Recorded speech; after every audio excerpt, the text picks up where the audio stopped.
class to open their books to a page number. A student can either start turning page from the front of the book or from the back of the book.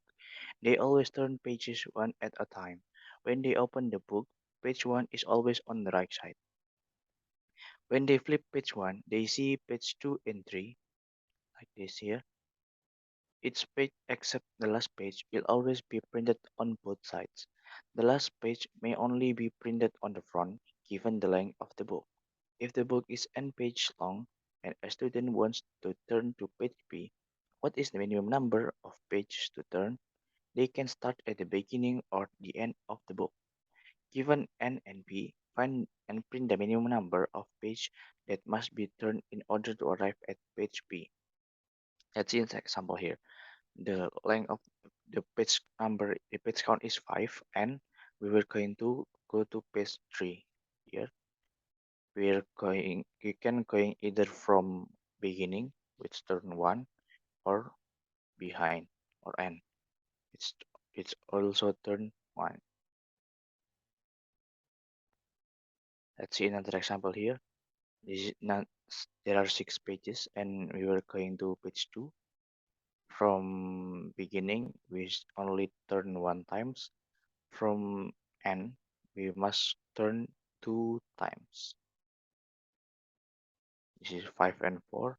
We have, if from beginning we must turn 2 times, turn twice, but from end we will not gonna turn anymore, or 0. Let's jump to the explanation.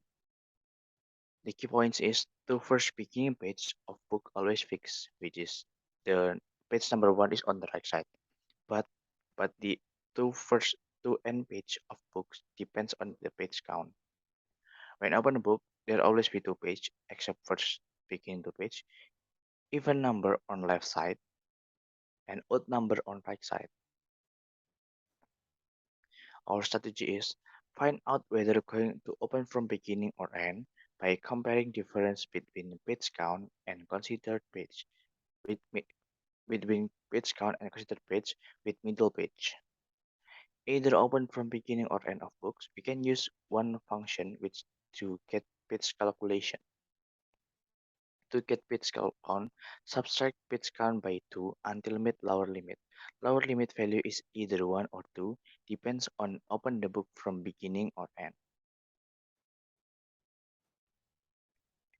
Here we were going to set the lower limit with 2 in it, because if we open from beginning, uh, we were going leaving 2 page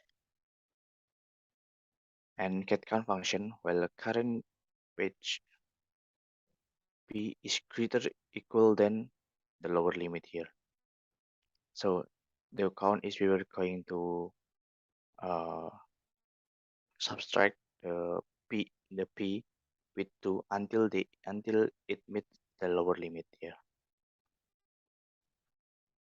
Next, if we are going, let's skip this first. Let's skip the if condition first.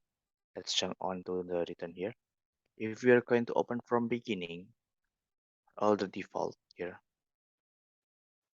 pass the lower limit and p to get count function immediately. So if is it not true in this if condition, it is opening from beginning.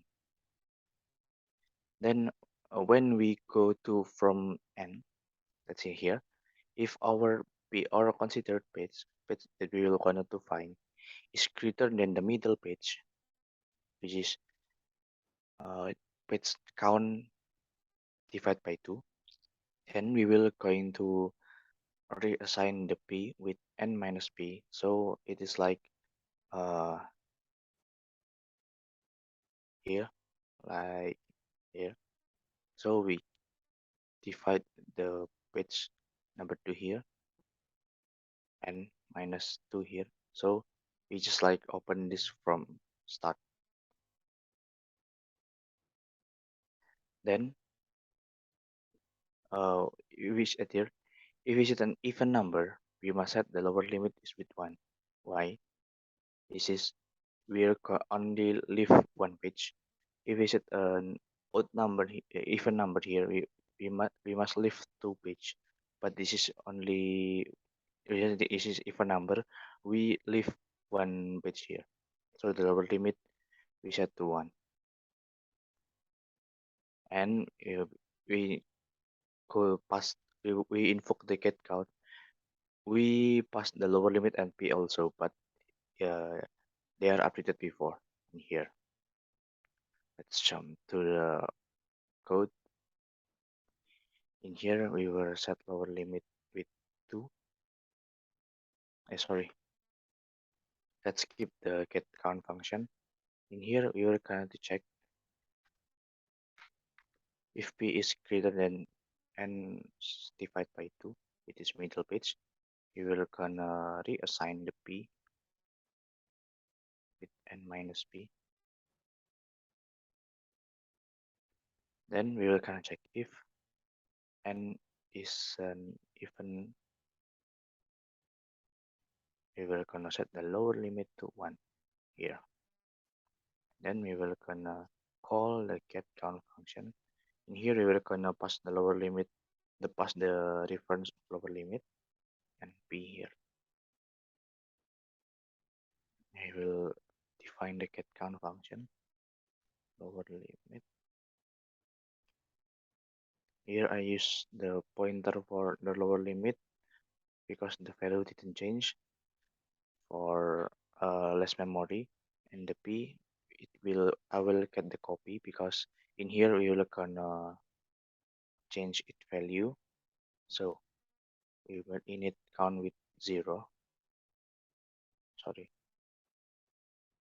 and the end we will gonna return it. In here, while the p is greater equal than lower limit, we must increment count and we must decrement the p by 2 here. Let's run the code.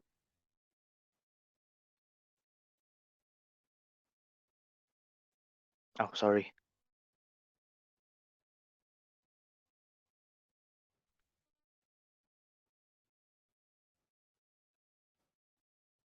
it passed the first test case. It passed all the test case. That's all. If you have any questions or better solutions, write down on the comment section below. Thanks.